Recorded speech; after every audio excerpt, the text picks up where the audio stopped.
Good morning. Welcome to Sports Radio 1310, The Ticket. George DeJohn on the Train Station Fitness Show. Good friends of mine, my colleagues in the station with me, Dr. Jeremy Webster and also Dr. Kevin Light. I call you colleagues not because I'm a doctor, but because we're on the same playing field when it comes to our goals, our intentions, and some of the knowledge we have and have gained in the history that we have together. We've got probably the same wavelength. Yeah, well, I don't know about that. Yeah, but this is the All About You show. We do not have a topic because the topic is you. Well, we've got a topic if you're considered the topic, but it's important for you to call us today. There's several people, actually a lot of people who emailed me and said, George, I will not have time to listen to the show. Can you talk about this or that? We cannot do that. It doesn't make for the show. Otherwise, we now have a topic.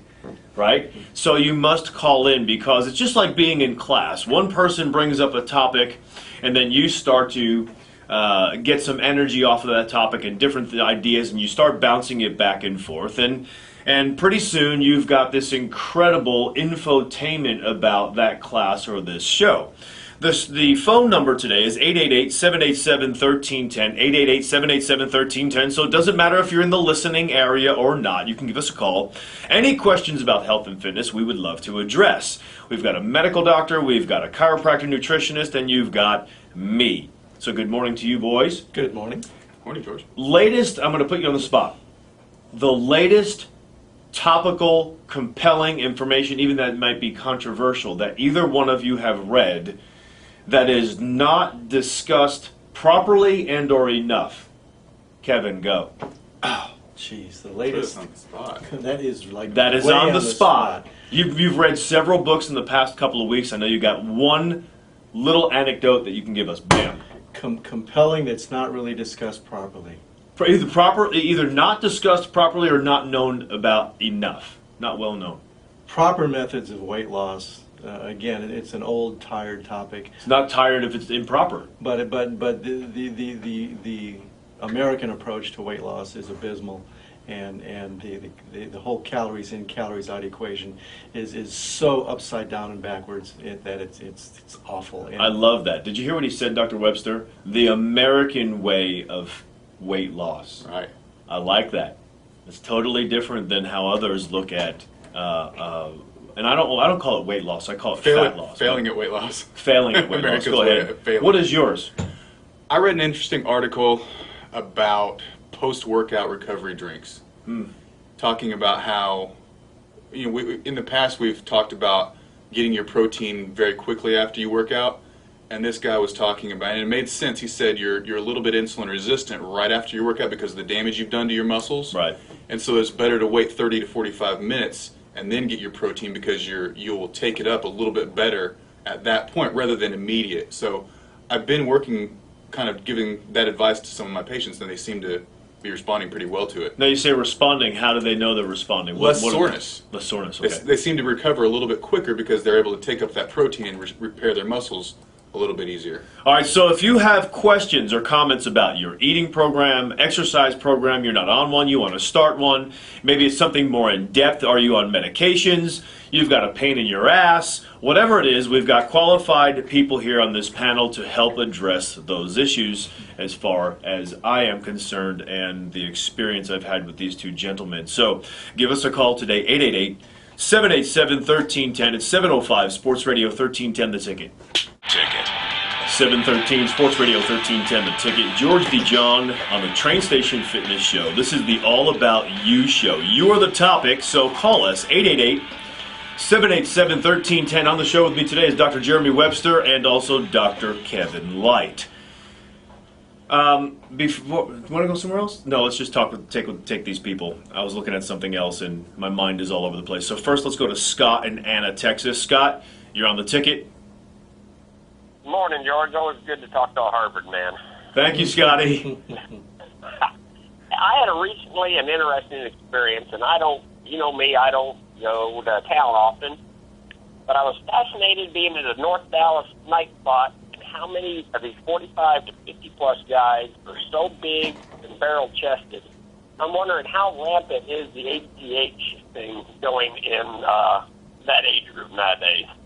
You know, Scott, I don't think I had Dr. Light and also Dr. Webster look at the question, we all have the same consensus about it, that a barrel chest is more of a genetic issue and also something maybe you can expand upon it, pardon the pun, by exercising that area more. Some people can exercise their entire life and never have a barrel chest. Even if they took any hormone, it doesn't matter. So I don't think we can really correlate a barrel chest or a certain type of body structure with hormones. You guys want to chime in on that? Yeah, I don't know where you're making the leap of assumption that because they're barrel chested, they're all on HGH. I'm assuming. Well, I think it was the thick necks and just the complexion, and Yeah, there was some. I have a lot of patients. I have a lot of Right. patients on HGH, and of course we measure their values and make sure that it's indicated. But I would say, I get the whole mix of body types, and there's not one that really predominates if you're using HGH. And to answer your question, how prevalent it is, I'd say probably, just spitballing here, maybe 5 to 10% of the population or of my patient base uses HGH in a medically controlled environment.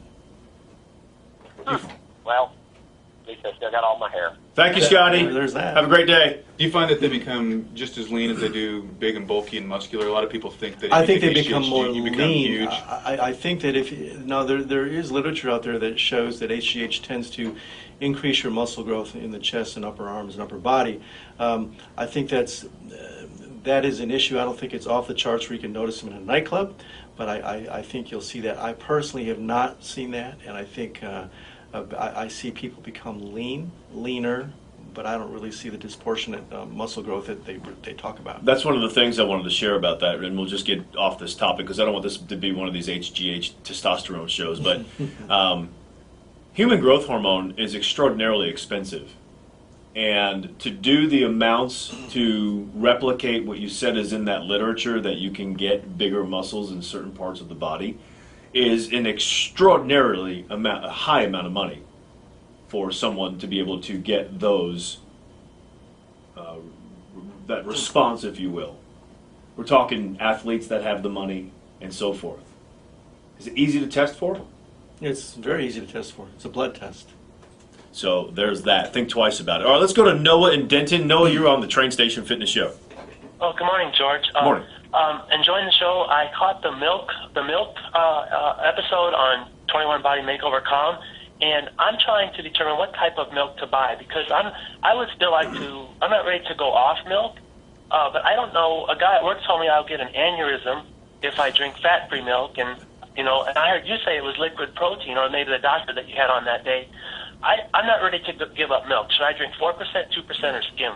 How about none of those? Go to goat milk or go to rawmilk.com and go that way. These guys might have a different opinion, so I'll let them chime in. I think raw milk is a good option. The problem with milk is it's got a lot of foreign proteins, and so it's from a cow, and your body isn't designed to handle substances from a cow, and so milk allergies are rampant, and they may not be overt. You might have a subtle allergy that you're not even aware of, that you take milk out of your system, and there's a huge improvement. And what I can say is if you remove milk for about 3 days completely, and I mean every single bit of milk and milk products for about 3 days, and you feel worse, you're probably going to feel a lot better by doing that because you'll get it all out of your system. The casein proteins end up binding to your opium receptors, so you end up with a kind of a drug-like addiction to these chemicals, and by getting those out of your system, you will feel much, much, much better. But at first you said if you feel worse after 3 days. If you feel worse within those first 2 to 3 days, it's just like going off like a heroin addiction. You're going to feel worse, but the upside is the worse you feel by doing that is the better the results are going to be by getting off of it completely. But I think what you're getting at is that's the indication that there is an effect. Yeah, that's the indication that you have an addiction or a sensitivity. So you get milk withdrawal. I didn't know that. Yeah. You withdraw from milk, just like coffee. It binds to the same receptors as opium or heroin. I'll be done. It's pretty rough for some people. Let's go to Burke in McKinney. You're on the ticket. Yeah, hey, I was going to find out. My wife, about 2 years ago, was taking the Sotapelli hormone placement in her hip, and because of financial reasons, obviously we've stopped doing it. And I was going to find out if there was another way of her getting that, because she had basically zero testosterone, which all that entails. And is there another a different, maybe a little less expensive route to try to get that without doing synthetic stuff? Is there anything that's comparable to that? Any ideas? Yeah, I think that Sotapelli is the worst option that is out there. I mean, the problem with that is it's a surgical procedure, number one. Number two, you have to repeat it every 3 to 4, sometimes 5 months. And once you set the dose, it's sort of hard to tweak that dose in a person whose demands are changing with time. A more reasonable approach with ladies is creams or injections. I don't like injections because you get these big spikes of testosterone. So my recommendation, which is fairly affordable, is you can get testosterone cream and put a little dab on that's measured every day and keep your levels just humming along nice and even. That's usually the best effect. In my But the worst thing to do is just to go get that or get a prescription for that. You've got to get tested. So the person that can do the testing, or either one of these doctors here, you can call them. We'll give the numbers out later. Dr. Light actually prescribes the medication, so whichever route you'd like to go. Let me say this also. Optimize their magnesium levels, because magnesium is required for the production and binding of every single hormone in the body. I'm not saying the magnesium deficiency is causing your testosterone deficiency, but it may be somewhat related. So optimize the basic things and then add hormones after you've optimized your mineral status. Go ahead, Bill. Bill in Dallas. You're on the ticket, Bill. George, it's Bill Cobb. How you doing, man? Hey, Bill. How are you, buddy? Good, buddy. Hey, I just turned in, man. Hey, really excited about you and your future in the next couple of weeks, man. Next couple of years, actually. So Yeah, it's a couple of years. Thank you very much, Bill.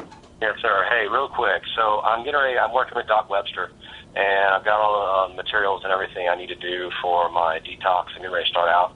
But I noticed that I know you had all your YouTube videos deleted because you changed your accounts. I'd like to have a good workout regime with burst training, so that I can really get back into it and get the maximum benefits of the detox itself. What would you recommend, or what kind of regime or regimen would you recommend, just me getting back into it so I can get on the right track? I'm glad you said that. I know you're about to do my 21-day cleanse, but the 30-day fat loss program that I have is the one that comes with a link of me training Bob Sturm in a burst training routine. Okay, And great. that routine doesn't mean you have to use the same exact exercises, but that routine will make you lose the most amount of fat in the shortest period of time. It's extraordinarily effective. I used it when I trained Michael Dell and Mark Cuban and Dennis Rodman. It's a very, very effective routine. So you're on the wrong program for the fat loss part, even though you can lose a lot of fat on the cleanse.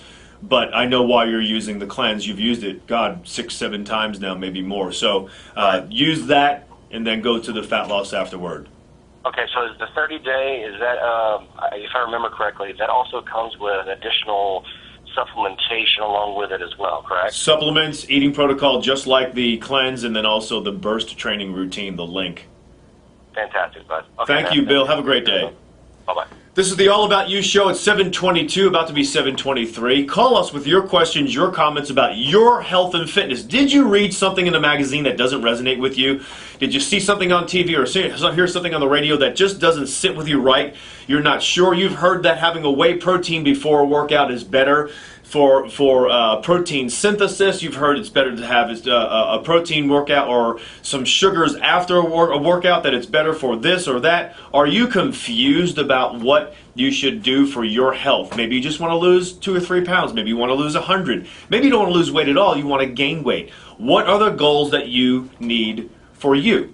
We're taking care of you on the Train Station Fitness Show today with Dr. Kevin Light, Dr. Jeremy Webster, and me, George DeJohn. It's 7:23. Sports Radio 1310 The Ticket. 7:30, Sports Radio 1310 The Ticket. George DeJohn, Dr. Kevin Light, Dr. Jeremy Webster here for you. We have no topic today because you are the topic. So keep that in mind. It's the All About You show. Davey, you didn't remind me to do the 40, so I'm blaming it on Dave Wilson. I'm doing things backwards here. If you want to meet an FC Dallas player, how about free tickets to the 4th of July FC Dallas game? All you have to do is stop by the TXU Energy Tent at the Lowe's off of Forest Lane and Inwood tomorrow between 11 and 3 p.m. Donate a new fan at least 10 inches wide and receive 2 free tickets to the next FC Dallas game. While supplies last, it's easy. Go there today. All right, so 888-787-1310. The topic is you. If you have any questions or comments about your health, your fitness, give us a call. Before we go any further, there's a question someone had asked that all three of us have looked at. Some of it's a little bit confusing because it just doesn't make sense, and we think the person typed in the wrong couple of letters here and there, so we're not going to address that. But the beginning part of this question I wanted to share with you. Person said, I'd like to know more about post-workout meals, specifically sugar. We all know the importance of protein in that window. He said, I'm strictly talking about hypertrophy, which means he wants to gain muscle. He said he read in various places the importance of sugar to prevent cortisol production and encourage protein synthesis. Or does the loss of fat burn outweigh the fat storage from cortisol? Can you guys, one of you, elaborate on that, please, and tell people what it means first, and then what he's getting at, and answer his question. Okay, so when he asked about hypertrophy strictly, he's saying muscle growth right there. When he's talking about cortisol production and consuming sugar, there is a correlation there. When you eat just a pure protein diet and zero carbohydrates, because your insulin levels are so low, you do get elevated cortisol levels, so there could be potentially an issue here. But as far as a post-workout, I don't think he's going to have a problem with that as long as you're doing the proper type of training. Now, if you're doing the long duration cardio, aerobic type training, you're going to have a lot of cortisol production, and it's going to continue because you're doing the wrong type of training. So you need to do the burst training, which basically tells your brain to shut off the cortisol production. So that's the first thing. Whether you need to consume some sugar, that's really debatable. I don't know if you do. We were talking about this off the air, actually. We were talking about maybe consuming an apple just to replace muscle glycogen. I don't know if that's the greatest thing either, because we have glucose or glycogen in our liver and muscles, but fruit has fructose, which is kind of difficult for the body to convert into glucose. So, there's a lot of different things to consider here. As I said earlier in the show, I've been using like a 30-minute window after you finish working out before you consume your glutamine and your whey protein, and that seems to be working pretty well for my patients. Let's go to Steve in Denton. Hey, Hey, Steve, how are you? good.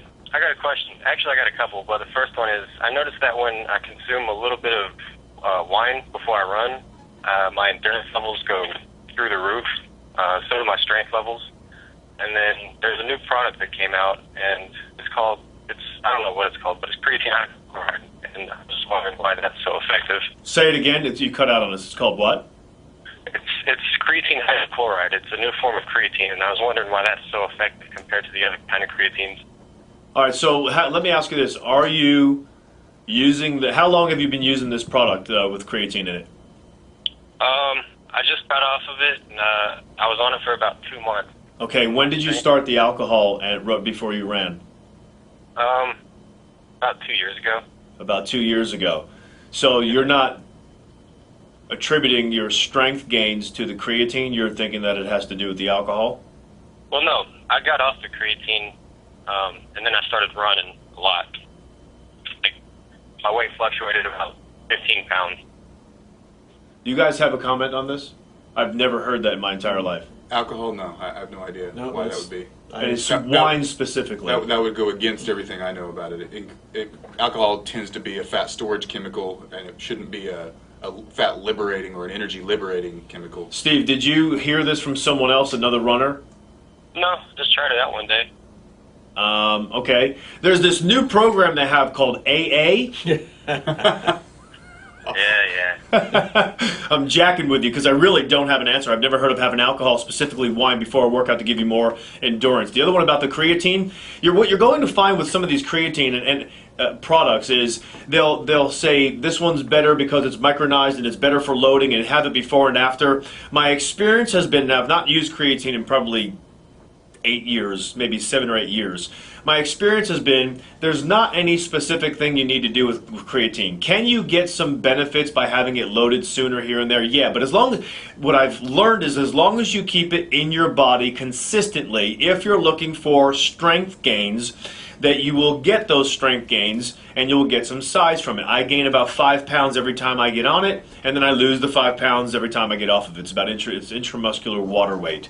So I don't know if it's more expensive if you really need to spend the money for it. If it works for you and it helps you with your goal, continue to do it. But if it's got a bunch of sugars in it, I don't know if I agree with it. So please be careful. And let me say this: the new buffered creatine does work pretty well. You don't have to load it like the old creatine monophosphate. Right. So I think that's what he's talking about, and that does seem to be a good product because it's not near as hard on the kidneys. And that's the one I used to use. But when I talk about loading it, some of them say, I think there's a marketing point of view here, and it kind of bugs me. Like where they say load it. Say it again, Steve. What's the buffer creatine? Because the product I used was called Concrete. Now, I'm not familiar with the particular product. Okay. Well, can you specify what the buffer creatine is? The product I use is called Crealc. Okay. Spelled with a K. Okay. Well, thank you all for answering the questions. Thank you, Looks Steve. good. That's one we were stumped on. I don't know if I like that. The alcohol, that baffles me. That seems exactly opposite of what I Yeah, know about how I know. alcohol affects metabolism. Kevin in Dallas, you are on the ticket, young man. Yeah, hey, George, I got a couple of sons who are shot putters and discus throwers, and they're about 20 pounds overweight, and I was wondering, could they do the cleanse? They're 12 and 13 years old. Yes, sir, they most certainly can. There was a girl named Christine who did the cleanse. And she was 11 at the time and got incredible results out of it. It actually did better. I don't want to say she did better in school, but when she went back to school after the summer of being off, she got a lot of compliments from her friends and felt more confident while she was in school. So that's one of the benefits I see for children. I know Dr. Webster will probably want to have a comment on this. Oh, I was just going to say, getting that extra fat off is going to only make them better at the shot put and discus because there's a lot of speed involved with those particular activities. But I too. meant the cleanse particularly. Oh yeah, of course. There's not going to be any problem, and they can eat plenty of food. They can eat plenty of protein on it, so they won't be hungry. They'll have plenty of energy, so it shouldn't be a problem. Your only challenge may be, Kevin, is having them eat the foods that are designed to for the cleanse, which are a whole bunch of vegetables and good fats, and of course proteins. Very little fruit, and as long as you can do that before they get on the cleanse, so it's an easy transition and not a start like this. It starts too harsh for them. I think they'll do really well. Yeah, well, my biggest challenge is their mother because she doesn't follow anything. Take her out of the house. I would love to, believe me. She's a police officer. Kevin, I hope this isn't your real name. I don't care at this point anymore. But, hey, do you can I bring my son to your office? I don't have an office, but you can always see Dr. Webster. We'll let you go. We're going to give out 2 phone numbers, one for Dr. Webster, one for Kevin, Dr. Light right now, okay? Dr. Webster, 972-735-0707, 972-735-0707. Dr. Light. 817-313-8251. Say it again, 817. 817-313-8251. Jack in Plano, you're on the ticket. Hey, how you doing, George? Hey, we're great. How are you? Oh, I'm actually doing pretty good. It's a little too early to listen to you guys, but I enjoy listening to the show anyway. Thank you. So every Saturday. Hey, I got 2 questions. First question, a couple of things about me. One is I'm a performer. I do a lot of film and stage work. No, I'm not a stripper. You don't do any ballet, do you? I do a lot of jazz, ballet, ballroom, but I sing, so I do a lot of choreography. So a lot of stuff I do is basically my body is my office. All right, before you go further, you don't sound like you have a singer's voice. Sing something. Sing something now. If you're a performer, you're not embarrassed. Do it right now. What do you want me to sing? Give me. So what do I want you to sing? I don't know. I don't sing. It's 6:30. It's 6. So is it 7 o'clock? Okay, let me see. Get my vocal cords here. Amazing grace, how sweet the sound. Is that good? That's it? Well, you want me to keep going? I was looking for a whole performance. I want free tickets, front row seats. Hey, ask Larry North. He came to see one of my shows. He's seen me. So what's your question? Okay, so the question is, a lot of the times after I finish performing, okay, there's this myth, and I need you to correct it for me. Eating during after a certain period of time. Okay? That's the number one. Followed up by the point is when you take vitamin supplements, because I have to take a lot, do you go with the recommended dosage on the bottle, or do you just go ahead and, take what you can? Because my problem is I get very dizzy, sometimes very lightheaded when I wake up in the morning. And I don't know whether that's because of low blood sugar or low iron. So I've been taking a lot of iron pills. So, make a long story short, those are really the two questions I had. So, Jack, you're talking about eating late at night? Yeah, what's the cutoff? I always want to know, because since I'm highly active and I work out a lot, I'd like to know what are the highly active things. Okay, we're going to let you go because this is actually a very, very long answer, and I'm going to have each of us contribute, okay? Thanks, buddy. Thank you, Jack. Go ahead. Number one, stop taking the iron unless you've been tested for iron He didn't specifically. say he was taking iron. Yes, he did. He said he was taking iron because he doesn't know if it's blood sugar or iron. He said he didn't know if his blood sugar was low in the morning or his iron was low in the morning. I didn't know I think he said so he's taking iron. Oh, he's taking iron. That's what I got from it. Okay. Don't take iron unless you've had your ferritin levels tested and it shows that you need iron. A lot of men do not need iron, and in fact they need less iron than what is in their system. It can become very dangerous. So don't just take iron just because you have a hunch at all. That's the one thing I want to say. The thing I want to say is, you really want to take your vitamins as recommended. There's water-soluble vitamins and fat-soluble, and A, D, E, and K can all accumulate in your fat, and if you're just slamming those vitamins down and you think you're going to excrete them, you're mistaken. So it can really be a problem. So it's probably a pretty good idea just to follow the directions as indicated. I'd like to be contrarian to that for a moment. If we're looking at an individual who has low energy levels and let's say they take the proper supplements, even though that's probably not true, but let's just say they may need, with all of the exercise and stress, if they're performing for 2 or 3 hours, more vitamin B, more maybe magnesium, I don't know. If that's the case, what needs to happen is they need to be tested by either you, Dr. Light, or Dr. Webster, to find out what their levels are and if they indeed need more than what the bottle says. The other thing, let's address his question about eating late at night. Is there a cutoff period? We know the body does not want to digest food while you're sleeping. Right. Just not a good idea to do. If you're going to have something, I would say have fat, because it can actually settle you down a little bit, but I wouldn't say to have anything at night. However, if you are a performer, you're a person who finishes work 11 o'clock at night and you're not a performer, you finish that time or you're starting at that time. Let's say you start at 11, you go 11 till 7 in the morning. You're going to be hungry. You'll need to eat, but that's not time of sleeping. I want your opinion on this about someone having a certain time they're supposed to stop eating and why, and make it fast. I say stop eating an hour and a half to 2 hours before you go to sleep. A lot of people say 3. Dr. Light? 2 to 3 hours. Yeah, I'm on the 3 also. However, if your metabolism is just flipping out and you have to eat something, go ahead, but don't eat something that your stomach needs to do a whole lot of work to break it down. Right. Agreed? I agree. All right. So coming up next, we have more calls on hold. We'll take your calls. It's the All About You show. It's 744 Sports Radio 1310 The Ticket. 751 Sports Radio 1310 The Ticket, George D. Jones Train Station Fitness Show. It's the All About You show. We're taking calls about what's most important to you. Got Dr. Jeremy Webster and, Dr. Kevin Light next to me. If you'd like to have a consultation with either of these incredible people, great friends of mine, very professional and knowledgeable, give them a call today. Jeremy Webster is 972-735-0707. Dr. Light, I didn't write yours down, 817-313-8251. And I know you do integrative medicine, a lot of hormone stuff. You can prescribe medicine for people. So if there's any females or males that feel they need that, we've done a show on it. People can go back and look at that show that we did.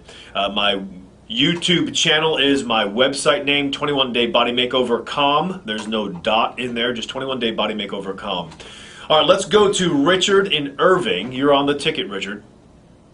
Morning, man. Good morning. I've got a couple of questions. These are for my daughter because she's too lazy to get up this morning. She runs on the treadmill all 6 days a week. She's having a lot of knee pain. Is that due to the treadmill beating her up?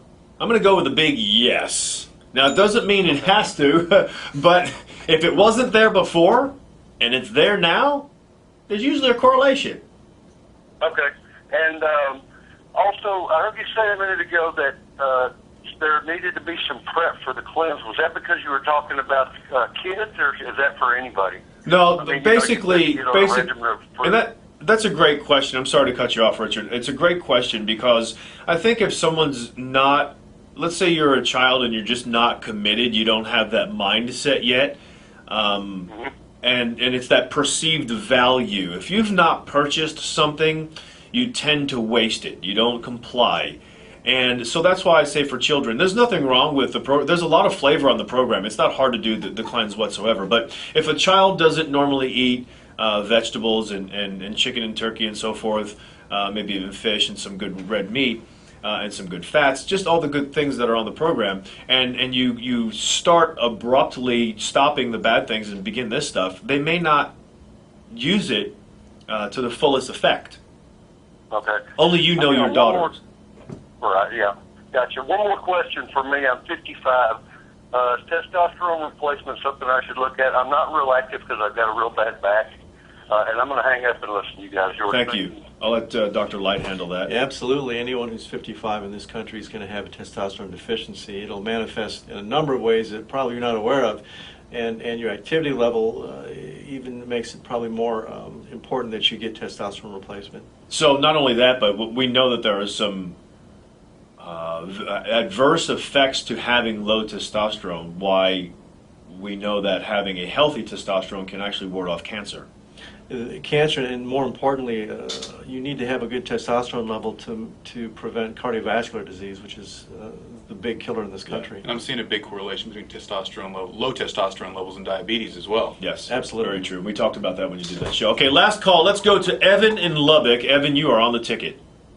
Hey George, I had a question about our tap water, and I'm a fisheries management major at Tech, and it's also kind of correlated with conservation. And I heard you get onto a subject last week about I can't remember exactly what it was, but it was skirting along the lines of the chemicals that end up in our tap water. A lot of it is due to like excreting some of the vitamins and supplements and those types of things. And I want to know if we have to worry about that, because most of the studies I've seen about that are in Europe, and where the populations are more dense. And I'm curious if that's something to worry about here, and what the alternatives are to safe water drinking. And I don't consider bottled water an option, and I'll hang up and listen. All right, thank you. It's my understanding, with the guests I've had on the show, with the literature I've read, that our tap water is one of the worst things you can ingest, other than having soda of any type, by the way, ladies. I don't care if it's got no calories and all that stuff. The pipes are not changed regularly, or even every 10 or 20 years, for water treatment plants. Are the filters changed? Yes, but the pipes aren't. Therefore, what happens when you're flushing your medication down the toilet or anything else, vitamins and so forth, however many parts per billion it is, gets into our tap water, and there's this cumulative effect that over time we are adversely affected just by tap water, ingesting tap water all of the time, from all of the things that are in our tap water that cannot be filtered out. Now, am I the expert? No, I got this from Lano Hawala, if I'm saying his name correctly. It's L-L-A-N-O, Lano Hawala, H-O-L-A. He's from Hawaii, you can tell. He was a water treatment expert and wrote a book called Don't Drink the Water. And you may want to look into his book. It's not a long read, but he gives some good stats and facts about it, and says we should be drinking filtered water. Here's the problem with filtered water. How do you know that the filter you're getting is actually filtering out everything else that the water treatment plant has already tried to filter? I don't know. But I'll tell you what, I am the type of guy who will look at, who only drinks filtered water. I get it from one of these natural grocery stores, and That's what I do. I drink bottled water. It's filtered, and I think it's the better of the bad because I don't know if it is good or bad or not. Comments, real fast. I use a filtration system in my office. My patients have seen it. It's got carbon filter, reverse osmosis, and ozone therapy. So Ozone therapy is very good. It's about as clean as the water can possibly be. I forgot about that. I So that's invested what I in a recommend. company years ago about that does ozone. Ozone. It kills any microbes that might be in it. Ozone is very good. Dr. Light? Nothing at all to add to that.